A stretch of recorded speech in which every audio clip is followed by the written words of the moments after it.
Bienvenidos al tercer episodio de La Cara B. Hoy tenemos la suerte de contar con Dani y con Juan de, dos futbolistas profesionales que han pasado por muchos equipos, han tenido una trayectoria muy interesante, incluso han tenido experiencias en otros países y queríamos hablar con ellos sobre cuestiones que normalmente no se habla tanto de ellos respecto al fútbol, pero considero que pueden ser para tanto deportistas que están teniendo este tipo de experiencias, incluso para las personas que tienen ciertos gustos no relacionados con el contenido que vamos a hablar, pues muy interesante. Vamos a hablar de situaciones en las que han podido tener lesiones y cómo lo han podido gestionar. Vamos a hablar de cómo llevar la crítica y cómo gestionar también la exposición en redes sociales y sobre todo vamos a conocer a dos personas que fueron jugadores de fútbol pero que hoy en día disfrutan un poco de esa vida fuera del fútbol. Bueno, bienvenidos a La Cara B. Este es un espacio que nosotros utilizamos para hablar de la parte menos conocida de un contexto que en este caso pues muy conocido. Hablamos de fútbol. Tenemos a Juan de Prado, ¿vale? Aparte de ser futbolista profesional y como veis está vestido, ¿no? También es entrenador. A Dani, también una persona muy reconocida en el mundo del fútbol, sobre todo para todos los béticos. Ahora pasaremos un poco a hablar de vuestra trayectoria, que creo que es interesante, porque creo que a partir de ahí vamos a utilizar para hablar de ciertas cosas que un poco el objetivo del podcast es hablar de las dificultades a nivel psicológico que puede tener una persona con una cierta visibilidad. En este caso, pues hablamos de fútbol. Y si os parece bien, bueno, pues pasamos un poco a describir vuestra trayectoria. En este caso, Juan de, ¿podrías explicarnos cuándo empezaste, ¿no? Y en qué equipos has estado, en qué países has estado, que también creo que eso es interesante. Primero encantado y muchas gracias Diego por darnos esta oportunidad. Y bueno, yo llegué al Betis con 15 años en primer año de juvenil. Ujú. Estuve 3 años pasando todas las etapas que había que quemar de juvenil, tanto preferente, Liga Nacional y División de Honor. Y luego di el salto al Betis B y ahí pues estuve un año y medio, un poco alternando el poder entrenar con el primer equipo, el bajar, competir con el filial y nada. Y después tuve la suerte con Senra Ferrer de poder debutar con el primer equipo, justo en un año histórico después de los campeones que habían ganado la Copa del Rey, habían clasificado para la Champions, pues tuve la oportunidad de poder debutar en Champions. Después volví al filial como me tocaba Ujú. y después de un año, pues ya sí que pude debutar y también firmé mi primer contrato profesional ya con Luis Fernández, que era el entrenador en ese momento del primer equipo. Y nada, creo que estuve 5 años en el Betis. Luego me moví a Bélgica. Fue una experiencia bastante buena porque al final sales de España, otra mentalidad, otras costumbres, otro idioma. Luego estuve varios años por segunda división en Ponferrada, que ahí hay un cambio en mi vida súper importante, porque parecía que era un paso atrás y creo que ha sido 2 de mis mejores años a nivel deportivo. Tuviste 2 años en Ponferrada. Sí. Después me moví a Italia y de Italia terminé jugando en Australia, que Ujú. hace ya 2 años y Y medio. creo que te has saltado a Granada, ¿no? ¿Puede ser? Sí, prácticamente entre el cuarto y quinto año del Betis, yo me voy cedido al Granada Ujú. en Navidad. Ujú. Y nada, igual, otros 6 meses estuve allí, tuve la oportunidad de ascender con el Granada, de jugar en el club de mi tierra, y nada, muy positivo. Bueno, creo que es interesante. De hecho, uno de los motivos por los que estés aquí es hablar un poco, hablaremos un poco después de que Dani se presente, ¿no? Y presente su trayectoria, hablaremos un poco de la capacidad que tiene que tener un jugador, en este caso a nivel profesional, para tener bastantes cambios, no solo a nivel cultural, incluso cuando juegas en equipos que están en otros países, sino incluso en las posibilidades que puedes tener de estar en un año en una buena categoría, quizás otro año dar un paso supuestamente atrás que después, ¿no? Reflexionas y crees que no, pues son cuestiones muy, muy interesantes. Dani, por tu parte, bueno, sé que sobran las presentaciones, ¿no? Eres una persona muy reconocida, sobre todo aquí para los que somos béticos, ¿no? Eh, Háblanos un poco, sabemos que has estado mucho tiempo en el Betis, ¿no? En todas las categorías inferiores, pasaste al primer equipo, pero sí me gustaría que aparte de explicarnos un poco, ¿no? Tu experiencia ahí, sino también nos hables un poco de esa otra etapa que quizás es menos conocida.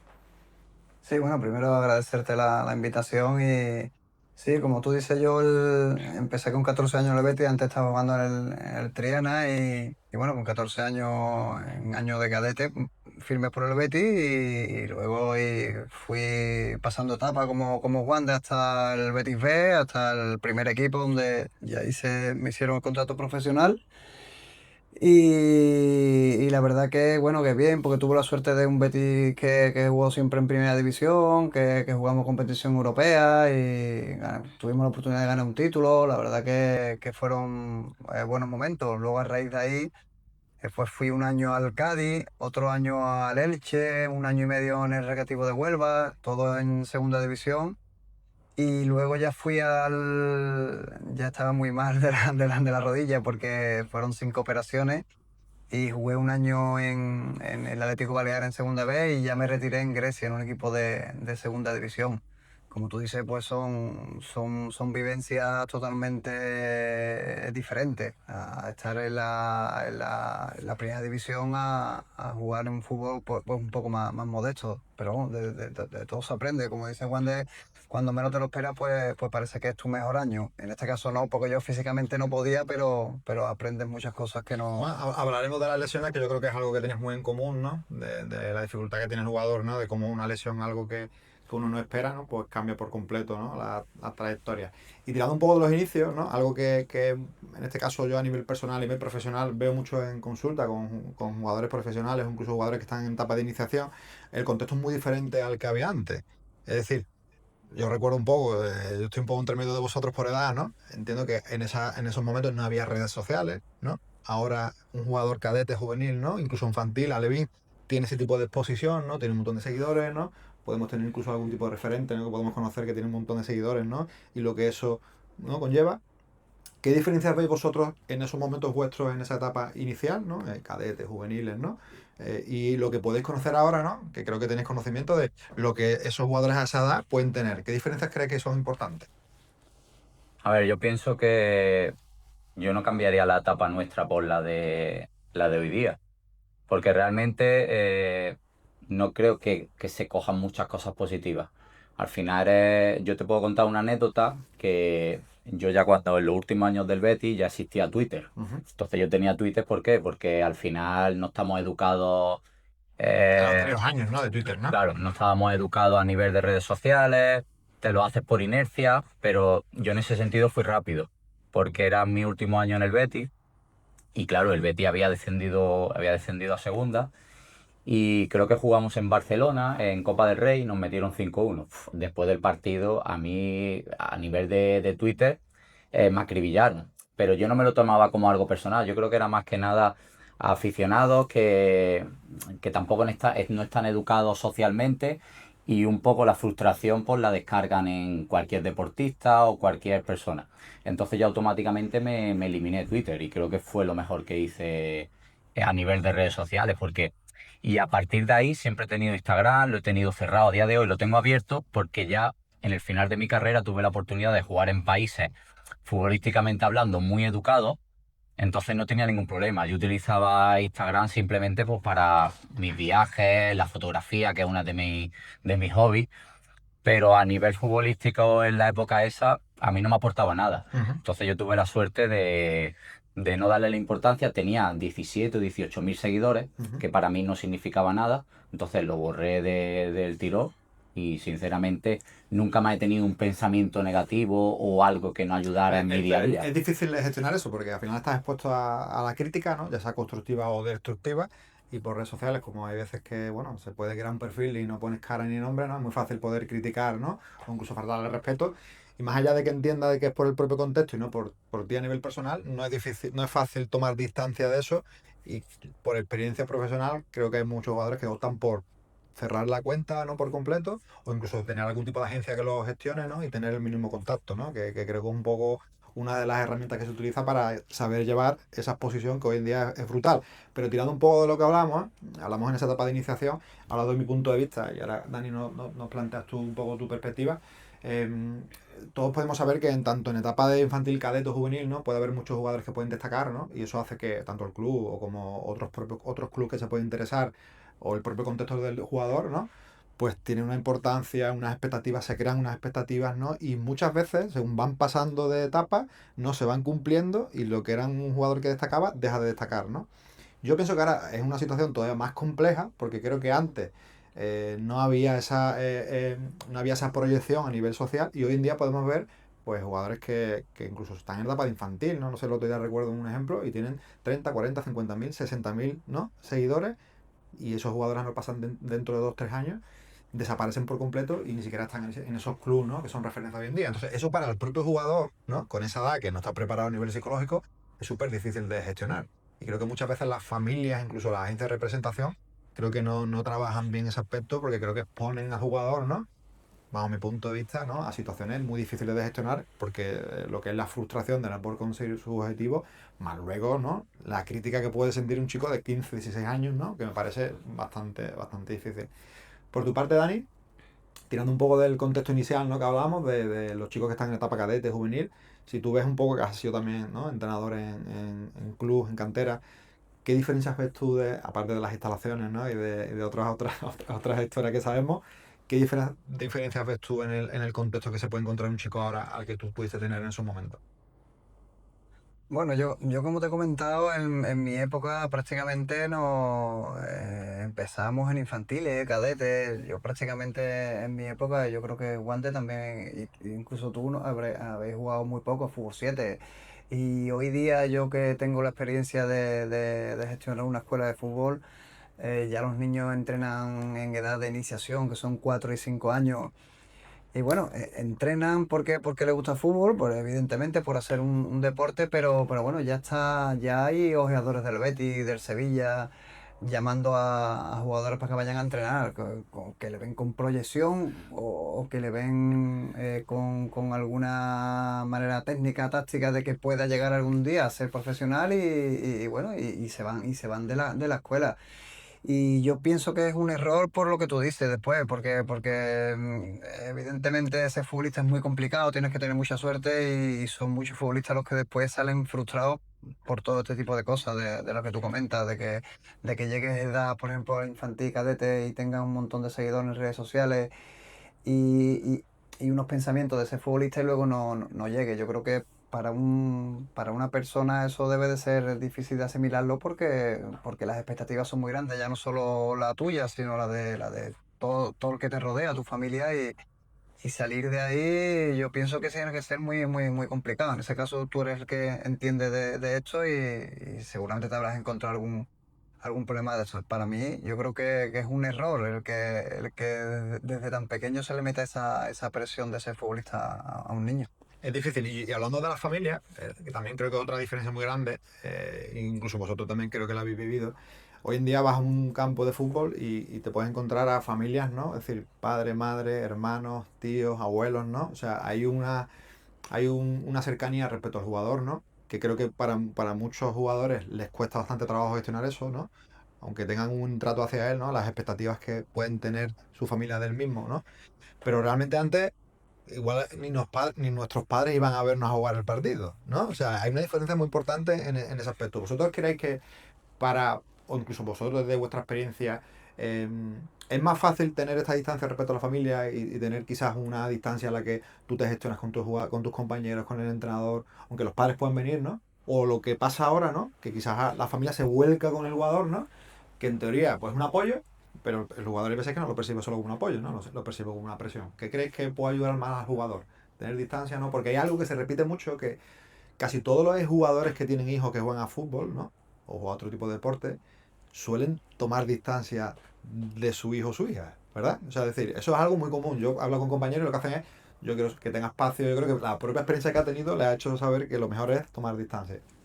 Yo pienso que es una presión añadida el tener la familia tan cerca, porque ya es como tú dices, a los partidos, pues mira, no tengo la experiencia de mis padres, los partidos sí solían ir, pero hoy día los entrenamientos van casi siempre a ver los entrenamientos. Yo creo que, hombre, en una escuela de fútbol, pues mira, a lo mejor no, pero en un Betis Sevilla, el que tener siempre a tu familia pendiente, el estar examinándote también, ya no solo de cara al entrenador, sino de cara a tu familia, a tu padre, a tu madre, de lo que te vaya a decir después o de cualquier jugada que hayas hecho, yo creo que eso, yo creo que no le aporta mucho al futbolista, pero es lo que se lleva ahora. Sí. Bueno, por ejemplo, el Sevilla en los entrenamientos no dejan entrar a su familia. Yo creo que es una buena decisión porque el futbolista está más centrado en lo que tú has dicho, en sus compañeros, en el entrenador y no tanto en lo externo. yo la verdad que apoyo esa decisión. Ahora, y tú, Juan, que también has vivido estas experiencias desde todavía más distancia, porque tus padres estaban en Motril y tú en Sevilla, ¿no? ¿Cómo fue esa experiencia también en la pensión del Betis, ¿no?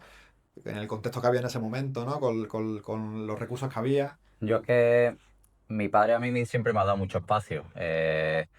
Gracias a Dios he tenido buenos padres con una buena base y una buena educación, que eso pues, se lo tengo que agradecer muchísimo porque ya no eso, sino ellos siempre estaban cuando yo realmente lo necesitaba, pero no estaban para las cosas que no eran importantes, como en el día a día. Al final yo también tengo el ejemplo ahora con mi niño pequeño, que yo llego y hasta él mismo me dice, papá, tú déjame y te vas. Al final mi única pregunta sobre el entreno, sobre el partido, es si ha disfrutado, si se lo ha pasado bien.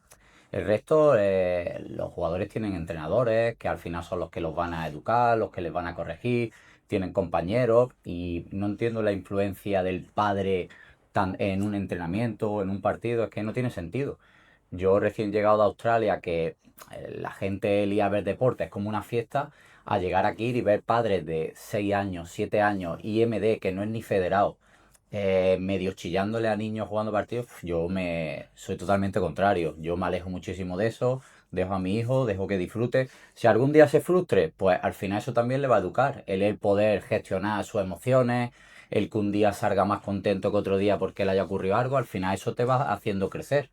Pero el tener un padre ahí diariamente que le diga, este pase con la derecha, este pase. Los niños se tienen que equivocar y volver a equivocar y ellos mismos dándose cuenta y al final también tienen un entrenador, que al final tiene que ser un entrenador educador para que el niño, pues, primero disfrute y luego vaya creciendo poco a poco. Sí, estamos de acuerdo, yo creo que un poco estamos en la misma línea, ¿no? Creo que hay que saber mantener la distancia suficiente como para que el jugador sienta, o la chica en este caso, sienta ese apoyo, pero dejándole, ¿no? El espacio suficiente para que se desenvuelva, ¿no? Él mismo con la posibilidad de poder equivocarse, de frustrarse, que yo creo que ese tipo de situaciones es bueno que pase a estas edades porque al final pues va generando una cierta seguridad, ¿no? Y recursos para poder solventar pues las cuestiones que suelen pasar a la de relacionarte, de tener objetivos, de poder conseguirlos. Pero bueno, vivimos una cultura un poco que sobreprotege, ¿no? Yo creo que a nuestros niños y por desgracia yo creo que eso también ¿no? Pues se ve en el deporte, que creo que para mí, creo que para vosotros también, para mí fue una escuela de vida totalmente, ¿no? Creo que uno se desarrolla a nivel personal, no solo a nivel profesional, sino a nivel personal, ¿no? A través del deporte.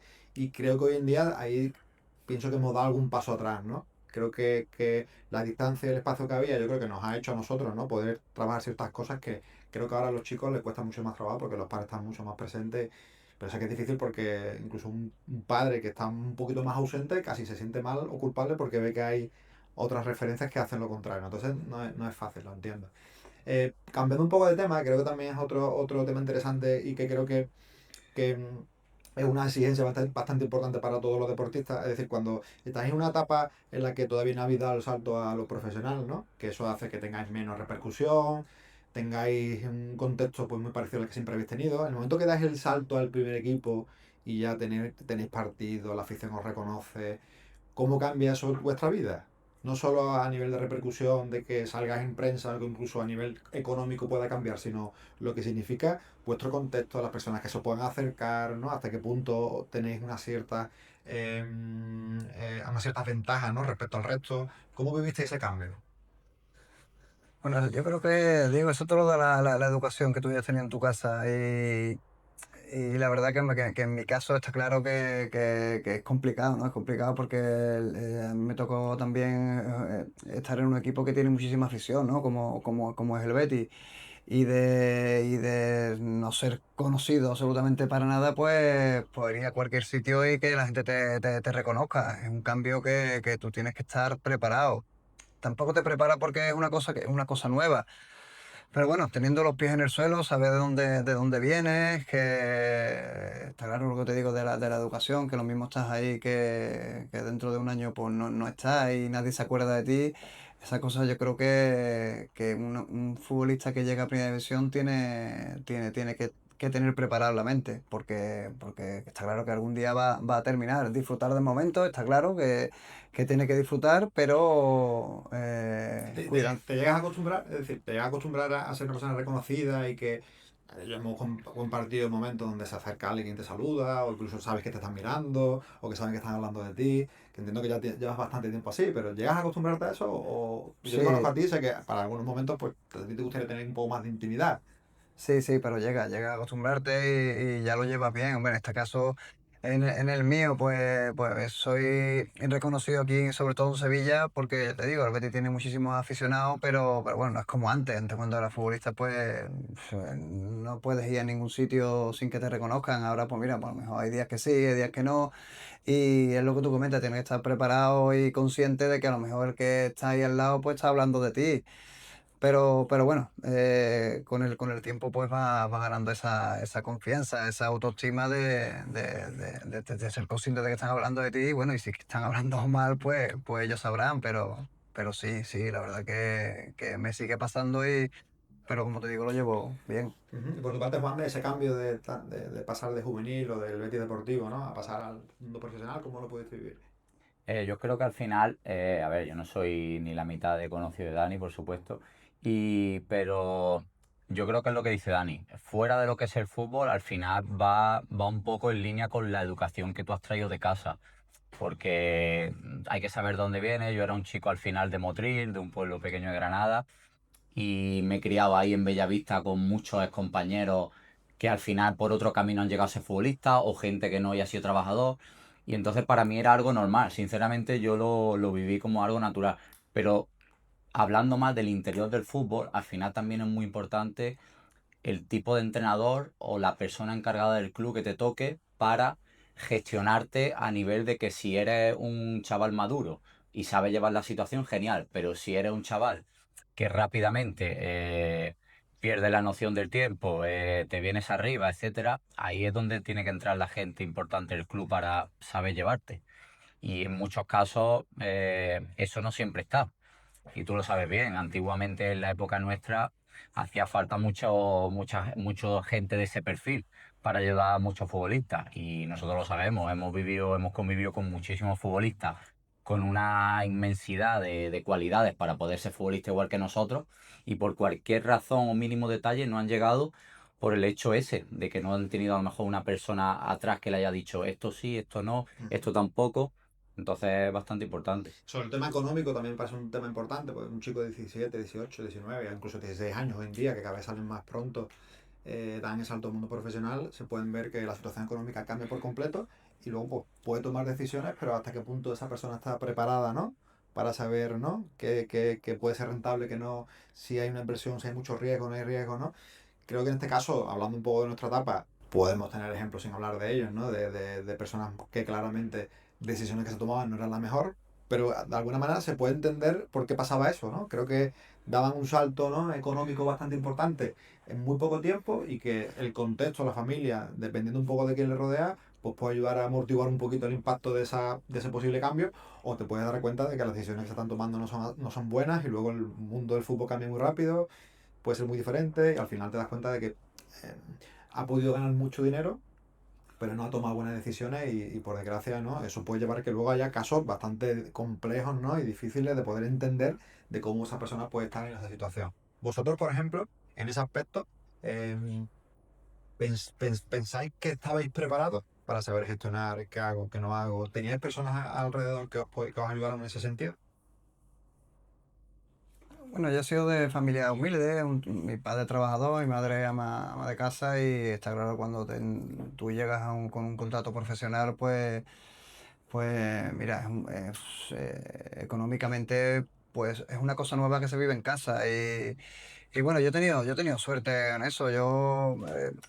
Hoy día ves a cualquier futbolista que llega, no todo, ¿no? Pero lo primero que hace es comprarse un pedazo de coche y bueno, yo tengo una experiencia que yo me compré un Ford Focus en mi primer contrato profesional y Que bueno, ese año pero el Ford Focus era un buen coche, ¿eh? sí, bueno, era un buen coche, pero no era ni un Mercedes ni un Audi, pero que esas son decisiones que yo tomé por mi familia, por mi padre y por mi madre, ¿no? Las cosas hay que tener los pies en el suelo y bueno, y tratar de invertir en esos momentos, bueno, en esos momentos y ahora en un piso, dos pisos, algo que en un futuro pues te sea rentable. Yo en ese momento, en ese aspecto, yo no estaba preparado, pero pero mis padres sí estaban preparados Era un poco los que te guiaban, ¿no? En ese sentido. Claro, claro, me guiaban. También tuve suerte también de tener un representante que bueno, que también tenía experiencia y me aconsejó, así que la verdad que yo en ese aspecto no tuve problema. Ujú. Mando por tu parte. Yo creo que lo último que ha dicho Dani, porque a día de hoy los niños, ya hemos dicho, con 13, 14 tienen representantes. Y yo creo que el perfil de representante es súper importante a nivel de ese, porque la realidad es que el 80 o 90% de las familias, cuando sus hijos llegan a futbolistas, el niño a lo mejor con 19, 20 años empieza a cobrar más dinero que el padre. Ujú. Y eso no es fácil. Habrá padres que dirán, pero ¿qué le voy a decir yo a mi hijo si con 18 años cobra más dinero que yo? Entonces ahí entra un poco la figura de representante. Y yo no creo que la mayoría de los representantes estén a la altura, porque al final están buscando más el, el poder sacar beneficio, porque desgraciadamente el fútbol se ha vuelto, ya no hay tanta pasión como antes, se ha vuelto más un negocio, entonces el niño pasa a ser un producto. Ujú. Y ese producto para la empresa de representación al final es intentar ganar más dinero, pero detrás de esa hay una persona.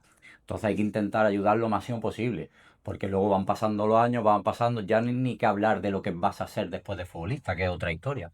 Pero el tema de intentar dejar tu economía lo mejor posible para cuando te retires, no tener por qué trabajar más es súper importante. Y yo no creo que la mayoría de los futbolistas estén preparados, ni mucho menos. Yo, por ejemplo, cuando tenía 18 19 uno de los primeros contratos del Betis, yo me pasó como Dani, pero yo me compré un Audi A3. Claro, a día de hoy, si yo volviera atrás, yo no me compraría un Audi A3, que no es un cochazo, pero al final eran 30.000 euros y estaba mal hecho. ¿Qué pasa después? Que cuando maduré más tarde, me quedé con el Audi A3 15 años y no cambié de coche, ¿sabes? Pero cuando empecé a entender lo que era la vida, lo que costaba el dinero, lo que había que hacer con el dinero, entonces lo que te digo, yo creo que la mayoría no están preparados y que se necesitan personas que te puedan echar una mano. Hemos hablado mucho de este tema nosotros tres. Yo creo que es una formación, yo creo que casi obligatoria debería ser, ¿no? Para un jugador que podemos ver que puede dar ese salto. ¿Quién debería tener esa responsabilidad? Pues entiendo que si tiene una agencia de representación sería lo interesante, ¿no? Que trabajara ese aspecto con el jugador o incluso la propia familia que fuera capaz de... El problema es que incluso la propia familia no tiene tampoco, ¿no? Esa formación, esa preparación para saber cómo manejar ese tipo de situaciones. Pero sí me parece un tema interesante porque luego ves cómo muchas situaciones que pueden ser ventajosas acaban en una situación, ¿no? Casi de ruina, ¿no? Por no haber tomado buenas decisiones en su momento, ¿no? Porque el fútbol, ¿no? Como sabemos bien, no tiene memoria y si o puede ocurrir una lesión en un momento determinado, ¿no? Y la situación cambia por completo. Así que creo que es algo que creo que no se está trabajando bien, nunca se ha trabajado bien y creo que incluso se sigue sin trabajar, ¿no? Lo suficientemente bien. Eso es por mi parte. Muy bien, y siguiendo el hilo que llevamos, ya somos profesionales, estamos teniendo un buen rendimiento. ¿Cómo habéis encajado las críticas por parte de la afición, incluso la propia crítica que podemos tener dentro del vestuario del entrenador, las decisiones que toma el entrenador respecto a participar más, menos, ¿no? Que creo que es una de las exigencias que puede tener un jugador que siempre quiere jugar en el deporte de equipo, el que toma las decisiones es el míster. En momentos determinados, ¿no? Que puedes tirar un poco de memoria, situaciones difíciles en las que habéis participado poco y vosotros pensabais que tenéis que participar más, fichajes que puede hacer el club, ¿no? Que trae de alguna manera, ¿no? Entre comillas, una cierta obligación para darle la oportunidad al que viene de fuera y no el que es en casa, que creo que son las situaciones que los jugadores llevan peor, ¿no? El no participar. Ahí vosotros, por ejemplo, tirando un poco de memoria, ¿cómo lo encajasteis? ¿Cómo pudisteis llevarlo? ¿Llevabais bien? ¿Teníais recursos para manejarlo? ¿No? Bueno, te hablo en mi caso bueno, he tenido la suerte de jugar en la cantera y casi siempre puedo jugar, ¿no? Porque al fin y al cabo, si llegué al primer equipo, porque la cantera jugaba. Y claro, llegas a un primer equipo, llegas a primera división y claro, ya la competencia es mucho más grande. Ya no eres un canterano, ya no te rodeas de gente de aquí, de Sevilla, Cádiz, Huelva, que antiguamente la cantera lo que había ya era eso. Ahora sí que hay mucho más gente de fuera y llegas a un equipo, a una plantilla donde hay jugadores extranjeros, donde vienen fichajes, hay mucho ego, hay gente que evidentemente cobra más que tú, que el Betis, o en este caso la plantilla donde esté, ha desembolsado un dinero y evidentemente tiene que tener minutos. Pues yo creo que yo me acostumbré bien, sabía cuál era mi rol dentro de la primera plantilla y bueno, y pelear todos los entrenamientos como el que más y aprovechar la oportunidad que te dieran después en el partido. Afortunadamente, pues mira, pues acepté mi rol y encima me fue bien, así que bueno, ya después con las lesiones pues tuve muchísimo tiempo de baja, pero acepté mi rol de no ser titular, porque es la verdad, pero de haber competido con delanteros de muy buen nivel, como Oliveira, Alfonso, son jugadores que son y han sido estrellas y son ídolos en el Betis, y mira, y haber tenido oportunidad de jugar con ellos y disputarle un puesto, pues para mí era un orgullo. Yo aceptaba mi rol ese de no ser titular. Ujú. Bueno, me parece, yo creo que una buena forma de poder gestionar esos momentos, porque no todo jugador es capaz de entender cuál puede ser su rol, incluso qué puede hacer para intentar cambiar ese rol, ¿no? Que creo que lo importante al final es que tu rendimiento sea lo mejor posible, tener buena actitud, entrenar. Quizás a mí en este caso, como hoy en día como profesional en la psicología del deporte, una de las cosas que más me cuesta trabajar como psicólogo con los deportistas que tengo, sobre todo de equipo, es que se dejen de buscar un porqué, ¿no? Y entrar en esa queja continua y ver al entrenador como un enemigo en ese caso, sí, y centrarse un poco en los aspectos que dependen de él, que es rendir a lo mejor de mí y entender que tengo que esperar, ¿no? A que se dé la oportunidad. Y por tu parte, Juan, que sé que hubo momentos para ti difíciles, ¿no? Algunos años, ¿no? Donde no participabas mucho. Yo siempre lo he dicho que yo siempre he estado muy agradecido de todos los años que he estado en el Betis, porque al final cuando uno sale del Betis es como que ha hecho un máster. Y más en la época que a mí me tocó vivir. Y yo estuve 4 o 5 años y creo que tuve 7 o 8 entrenadores. O sea, al final no era fácil. Y después a mí también como Dani, siendo canterano, siempre que venía un nuevo entrenador partía como último. Pero como la mentalidad mía siempre ha sido de ser un chaval positivo, que pensaba que la única vía era a base del trabajo, pues siempre he intentado aprender lo máximo posible, tanto de los compañeros como entrenador. Nunca he tenido ese sentimiento de decir, ¿por qué no juego? Al revés. He dicho, bueno, no juego, pues la semana que viene a entrenar más fuerte. Siempre he sido bastante disciplinado. Y al final eso, pasando momentos increíbles, muchos partidos buenísimos y después momentos un poco más malos, que tú bien lo sabes, en un campo donde normalmente vienen 50 o 55 mil personas, al final después eso me ha valido para que en los demás equipos donde he estado yo he disfrutado muchísimo. Al final, siempre lo hemos dicho, los argentinos cuando vienen al Betis ven eso, para ellos es poca cosa. ¿Pero por qué? No poca cosa en el sentido de lo que es la crítica, porque vienen de un país donde prácticamente diariamente están La criticados. autocrítica salvaje. Entonces a mí me ocurrió igual. Yo cuando salí del Betis había hecho como un máster. Entonces eso también me ayudó para en el futuro, en todo momento dentro del campo, disfrutar cada momento que me ha tocado vivir. Porque ahí yo tengo algún ejemplo, ¿no? Sin decir el nombre, ¿no? De jugador que puede ser referencia en todas las categorías, participar, incluso ser internacional, ser importante, ¿no? Y de buenas a primeras, por primera vez en su etapa como jugador, incluso a nivel profesional, se encuentra con que no es un tío importante, no tiene un rol de importancia, participa poco. O sea, a nivel psicológico, ¿no? En ese aspecto, es su primera vez, ¿no? Tiene una dificultad a la hora de poder adaptarse y entender que no es el protagonista, probablemente los minutos que tenga son bastante pocos, que tiene que intentar tener un buen rendimiento y luego esperar que el míster tome la decisión o esperar que se dé las circunstancias que sean, ¿no? Entonces, esos son los momentos más complejos de trabajar con jugadores que tienen este rol, ¿no? ¿Vosotros pensáis que sería una buena idea, ¿no? Porque creo que es algo que se ha cuestionado varias veces, incluso en cantera, ¿no? Son conversaciones que se tienen durante su etapa de formación. Sería interesante que pudiera vivir situaciones de este tipo, ¿no? Porque al final yo creo que las experiencias previas te ayudan a poder encajar de una manera determinada. Si yo he podido tener esta experiencia en mi proceso de formación, en el que en algún momento determinado tengo que pasar por ahí, eso me ayuda a mí a que cuando pase, ¿no? Tenga yo recursos para gestionarlo. Entonces pensáis que, pensando en un jugador, por ejemplo, referencia en una cantera, ¿no? En su proceso de formación, ¿crees que es interesante que pueda o se prepare o se forme de alguna manera en este aspecto o incluso que lo viva? Que viva que, pues hay momentos determinados que si no tienes un buen rendimiento, pasas al banquillo. Y eso es también formación, ¿no? Formación un poco yo creo que psicológica, ¿no? Para cuando vengas momentos en la etapa profesional. ¿Pensáis que sería una buena idea? Yo creo que sí, que podría ser una buena idea, pero también pienso, por ejemplo, que a nivel de cantera, Ujú. por muy buen rendimiento que tenga y muy bueno que sea, yo creo que nunca hay que subir a ningún niño al cielo, porque después la realidad no es esa. Después está la competencia feroz que es la élite.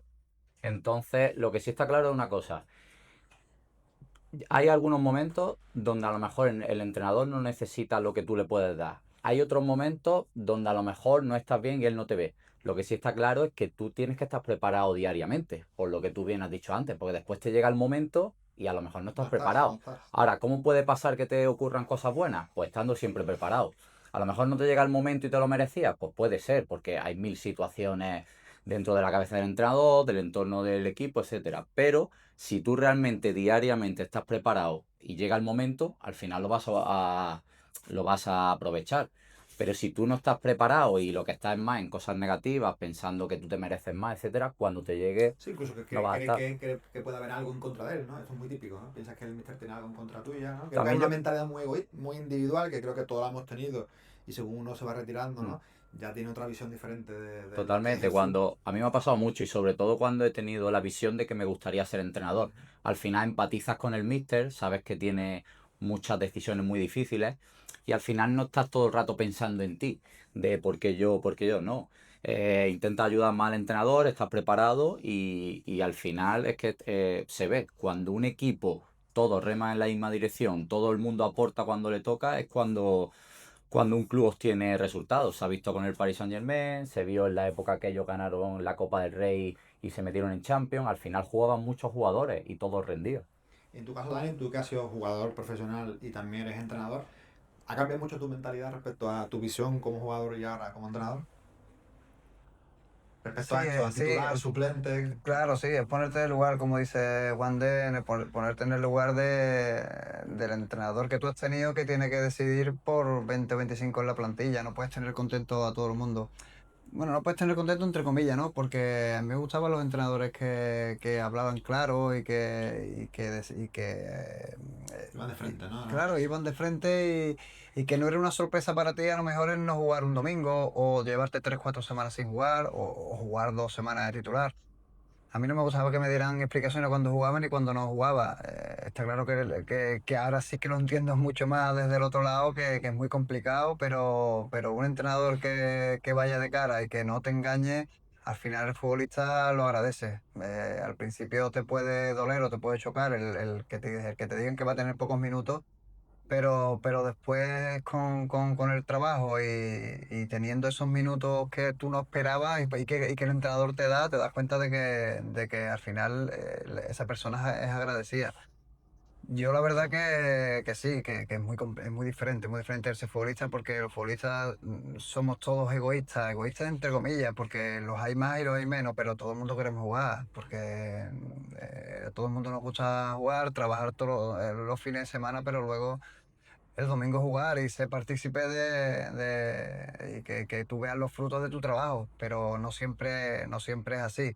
Está claro que el lado del entrenador no tiene nada que ver con el futbolista y la gestión de 20 25 jugadores profesionales que van cada uno a lo suyo debe de ser complicado y es complicado. Es difícil porque incluso hay veces que siendo jugador tienes que gestionar si el equipo va bien y gana y yo no juego, cómo soy capaz de ver que puede ser compatible, ¿no? Un cierto enfado, un cierto malestar con una posible alegría de que el equipo vaya bien. Es difícil, ¿no? Porque al final el equipo puede ir muy bien, pero si a mí no me va bien o yo no participo, estoy perjudicado. Entonces, tener esa, ¿no? Esa mentalidad entre yo soy lo importante, pero tengo que tener una mentalidad de equipo, ¿no? Porque es un deporte colectivo, no es fácil de poder gestionar. Cuando al final tú vas desarrollando, ¿no? Una identidad como jugador y vas teniendo éxito según lo que tú vas haciendo, por contrato, porque el míster te pone, ¿no? Al final tú buscas eso. Pero cuando llegas a un punto donde no participas lo suficiente, o incluso entre comillas, por muy bien que juegue, el míster no te da la oportunidad, al final tú vas desarrollando, ¿no? Entre comillas, de manera casi inconsciente, una cierta protección hacia ti encontrando excusas, ¿no? Encontrando algunas cuestiones que no dependen de ti, ¿no? Un poco el trabajo de la psicología deportiva que se hace, pues es intentar que el jugador entienda que hay una parte que no depende de él, que es la decisión del míster, pero hay una parte que sí depende de él, que es tener un buen rendimiento para hacer probable que el míster cuente contigo, ¿no? Entonces ese es un poco el trabajo, que no es nada fácil porque encuentro muchas veces con jugadores, ¿no? Muy enquistados en no es justo, ¿no? Habla mucho de la palabra justicia, que al final es cuestión de gustos también. ¿no? Ayer tuvimos el Balón de Oro y no nos ponemos de acuerdo, ¿no? Entre todos quién se lo merece o no. Entonces aquí también implica que no solo sea justo tú te lo merezcas, sino que hay gustos, ¿no? Y eso hace que sea frustrante para el jugador, ¿no? Yo creo que eso es la exigencia que tiene el jugador a la hora de trabajar en ese mundo profesional, ¿no? Cuando hay mucha competitividad. Entonces me parece muy interesante y creo que vuestra experiencia, habéis pasado por etapas donde habéis participado más, menos, ¿no?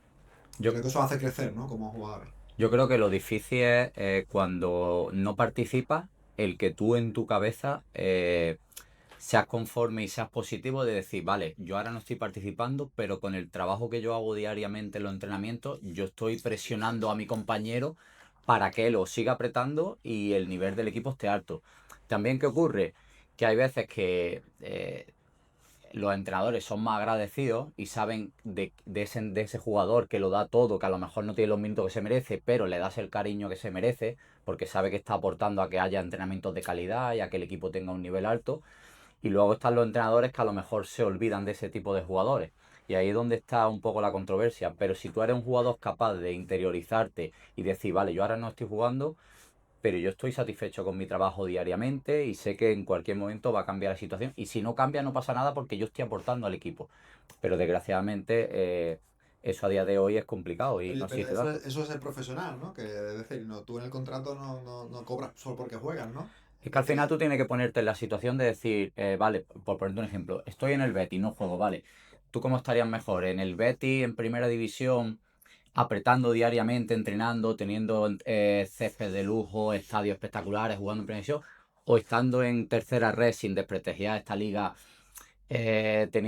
jugando a veces o no? Pues yo prefiero estar en la élite, apretando, aprendiendo de los mejores y pudiendo intentar ganarme mi posición y siempre siendo válido y estando apto para jugar. sí, que yo creo que también la experiencia te va haciendo que tú vayas entendiendo lo que significa el mundo profesional, que es muy diferente al mundo que no lo es, ¿no? Que siempre participas, tienes menos competencia, ya llegas a un mundo profesional donde pueden venir jugadores de cualquier parte del mundo y todo se hace mucho más Y difícil. también a día de hoy, con la cantidad de partidos que Sí, hay más hay posibilidades. mucho. Bueno, Antiguamente, y el banquillo, porque antes había cuatro en el claro, banquillo, Mm. ¿no? Creo, ya no me sí. acuerdo. Y ahora está prácticamente la plantilla entera. Yo creo que eso ha cambiado. ¿No? Y Antes antiguamente había había convocatoria, tres cambios, ahora hay ya cinco. se quedaba gente fuera y ahora no se queda nadie fuera. Entonces, Todo el mundo antiguamente yo venía. creo que en la época nuestra, yo creo que era más complicado. Al final era un partido por semana y muy de vez en cuando la copa. Entonces te Pocos podía. cambios, poco banquillo, o sea, es muy diferente, Pero ¿no? a Se día de quedaba hoy hay gente muchas fuera más sin opciones. viajar, ¿no? Era un poco, Sí, bueno, antes era lo que tú comentas, antes iban 16 o 18 y ya entra la convocatoria, pues mira, ya era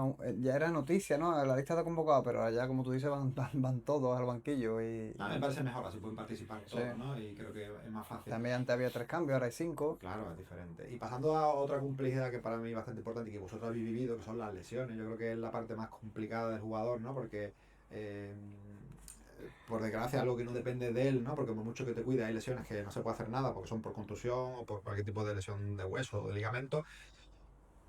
La pregunta es, ¿cómo manejaste esa situación en la que aparece la soledad, en la que probablemente, ¿no? De estar en el foco de atención, pasar un poco a un segundo plano, casi, entre comillas, un cierto abandono, ¿no? Es la sensación que puede tener un jugador. Por ejemplo, en tu caso, Dani, que has tenido, ¿no? Lesiones, ¿no? Bastantes, ¿no? Y difíciles. ¿Cómo viviste tú ese tipo de experiencia?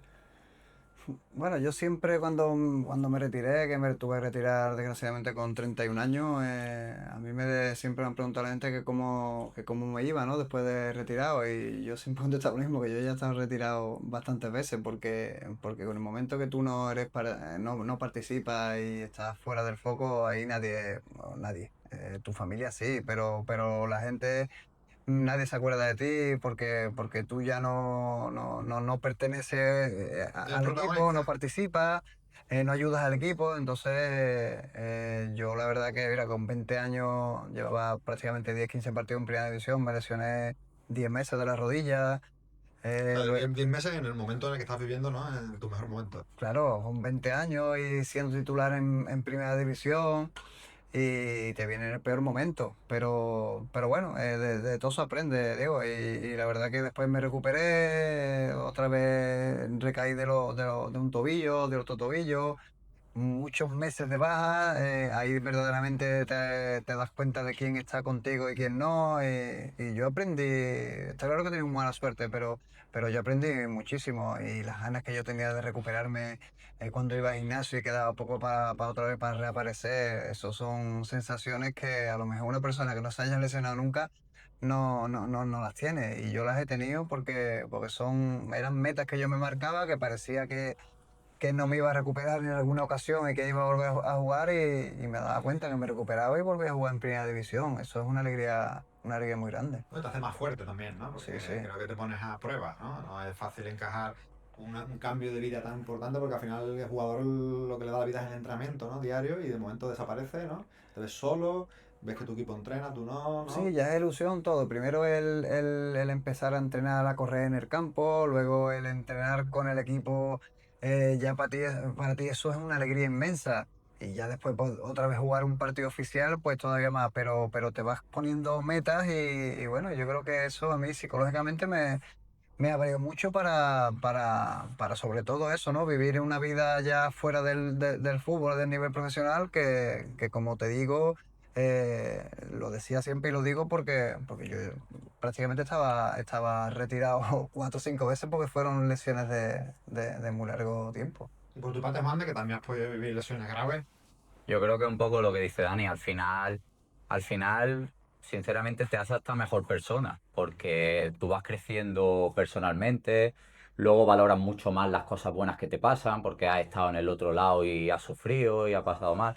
Entonces yo, desgraciadamente, yo me retiré por una fractura de tibia y peroné, pero es lo que te digo, siempre he sido positivo y he mirado, pues, bueno, hay gente que a lo mejor se ha tenido que retirar con 27 años o que no ha podido, y yo terminé con 36 o 37, he podido vivir en varios países, he disfrutado del fútbol, entonces miro siempre más la parte positiva, no el decir, vale, físicamente, a nivel corporal, me encuentro bien para seguir haciendo deporte, podría haber seguido compitiendo, pero bueno, si ha llegado así es por alguna razón. Y como al final, pues lo importante es tener inquietudes, el abrir la mente, el poder hacer otras cosas en la vida, pues bueno, mira, a día de hoy estamos intentando formar chavales, intentar darle ese punto de vista de la experiencia que nosotros hemos tenido, el intentar educarlos y que pues, sobre todo disfruten del deporte. Entonces, pues ha sido un poco más el lado a nivel de lesiones. También tuve una lesión de pubis en el mejor momento que estaba en el Betis con Héctor Cooper, pero bueno, o sea, Pero yo eso es creo que vida, ¿no? es parte del camino. Sí, son cuestiones que no dependen de uno y que uno tiene que tener que la mentalidad un poco de aprovechar un poco ese espacio que se genera, que es un espacio muy diferente al que tiene cuando compite, pues a trabajar un poco también la parte más personal, dedicarle mucho más tiempo a lo que muchas veces dejas un poco aparcado, ¿no? Porque el fútbol te, ¿no? Te desgasta bastante por los viajes, por las exigencias que tiene. Y creo también que un poco lo que se trabaja también en psicología del deporte es que nosotros como personas no solo seamos futbolistas, sino también seamos personas, ¿no? Que yo creo que eso amortigua un poco el impacto que puede tener una lesión en nuestra vida, que tengamos, pues, le dediquemos tiempo a nuestras relaciones, tengamos incluso algún tipo de hobby, le dediquemos tiempo a la lectura, a estudiar, ¿no? A esa otra parte que no solo la del deportista, ¿no? Porque si solo soy deportista y solo me siento así, cuando me lesiono, me hundo por completo, ¿no? Mm. Yo creo que eso anímicamente es bastante difícil. Hilando un poco de todo esto, esta dificultad, que estamos hablando de las cosas malas, pero bueno, es un poco cuando, ¿no? Es mucho más exigente. Ya hablamos de la retirada, ¿no? Creo que es un momento importante. Creo que también desde la psicología del deporte se intenta que los jugadores que ya tienen una cierta edad anticipen ese escenario y lo preparen, ¿no? Viendo a qué se lo pueden dedicar, si hay que formarse, si tengo algún tipo de inversión. Eh, Vosotros, ¿no? Que creo que la lesión ha sido, ¿no?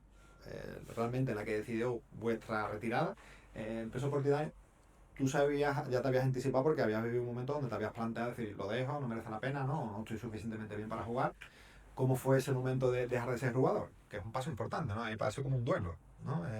Mi vida, aunque por tu parte tú ya estabas lesionado, pero hay un cambio importante. Porque ya no voy a volver a jugar, ya no disfruto del fútbol, ¿no? Que era casi tu vida. Claro, pero como te comento, yo ya llevaba mucho tiempo sufriendo con las rodillas, sobre todo, que es la que me hizo retirarme. Yo estaba en eso, en el Recreativo de Huelva, luego me fui al Baleares y luego en Grecia, pero yo sufría muchísimo. Yo llegaba a casa con las rodillas reventadas en los entrenamientos, en los partidos. Y bueno, prácticamente era cuestión de tiempo pues, el retirarme. Entonces, por eso a mí a mí no me supuso ningún trauma ni ningún cambio en mi vida. Sí, está claro que vuelves a casa porque después de salir de repetir, pues siempre he estado fuera, pero lo llevé bastante bien. Yo tenía en mi cabeza el tener una escuela de fútbol con mi socio, que tú lo conoces, Gaby, y bueno, y era el tiempo de retirarme y empezar porque me gustaba. No tengo el título de entrenador, pero no es mi ilusión, como por ejemplo como Wander, que se está preparando para intentar ser entrenador profesional. Yo no, yo la verdad que tengo la escuela y me satisface el estar ahí con los pequeños y bueno, y desde que antes de retirarme pues ya lo tenía claro. Y por culpa de las lesiones y todo el tiempo que había estado de baja, pues a mí no me supuso eso, no me Sí, que ese supuso un sufrimiento trauma. ayudó a que la transición fuera fácil, ¿no? Sí, Dentro de lo que cabe, ¿no? sí, el cambio eso, ¿no? El cambio sobre todo el que no estés en un vestuario con un compañero. El ritmo de vida que suele Claro, tener el jugador, ¿no? eso cambia. Nosotros cuando entramos ahora por las mañanas, pues Se algo parece te un poco, recuerda, ¿no? claro, algo te recuerda, o te intentas meter a tocar un balón, eso como se vive de futbolista. Bueno, yo me he dedicado nada más que a ser futbolista, pero yo creo que pocas profesiones habrá tan bonitas como esa, porque tú haces deporte, encima ganas dinero y haces lo que te gusta, pues qué mejor que ser futbolista. Por eso hoy día hay tantísimos niños que quieren ser futbolistas. Y por tu parte, Juana, que fue tu último, ¿no? Equipo fue en Australia, ¿no? Con una lesión. ¿Cómo fue esa transición, esa decisión de animar fútbol? Bueno, al principio es lo que te digo, yo siempre intento buscarle el lado positivo a las cosas, entonces un poco al final cuando uno es padre, al final un poco tus niños empiezan a ser tu prioridad. Yo también estaba en Australia porque la liga me llamaba mucho la atención, pero también tenía la posibilidad de vivir en un país muy exótico, dándole la oportunidad a mis hijos de aprender inglés desde pequeñitos. Entonces, bueno, en el momento que llegó, pues yo acepté las cosas tal y como eran y lo que pensé más que nada fue en darle ya una estabilidad a mi familia, que después de 10 años fuera de España, pues también ya era tiempo de volver aquí a España.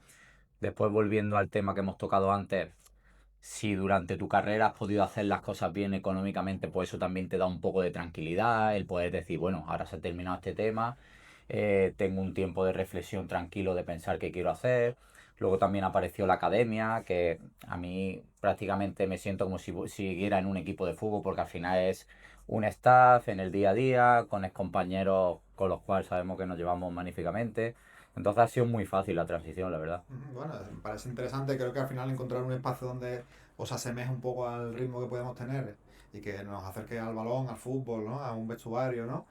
Solo nos falta el césped natural, ¿no? Que todo, para oler los maticos del césped, ¿no? Creo que eso nos ayuda un poco a ese cambio que hacemos de vida, que es un cambio por completo. Siempre intentamos que se anticipe, ¿no? Siempre que no sea por circunstancias de lesión, que a veces que no se prevé, pero siempre que haya un trabajo para que cuando haya un cambio, que es un cambio muy importante, uno tenga más o menos, ¿no? Establecido unas bases en las que poco a poco va transicionando hacia una vida, ¿no? Mucho más personal y la identidad como jugador, pues la vamos cambiando por lo que ya estábamos trabajando, que era la persona, ¿no? Así que creo que soy un ejemplo porque habéis pasado por todo lo que hemos hablado. Creo que soy referencia porque, bajo mi punto de vista, que os conozco como compañero y como amigo, creo que sois un ejemplo de cómo gestionar ciertas circunstancias que para mí son muy difíciles.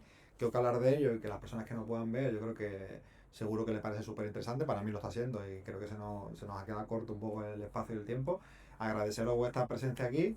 Espero que en otro momento podamos hablar de otras cuestiones que seguro que también, ¿no? las prepararemos. Así que nada, muchísimas gracias por venir al canal B y seguimos viendo, ¿vale? Muchas gracias. Muchas gracias. Muchas gracias, Diego. Estupendo.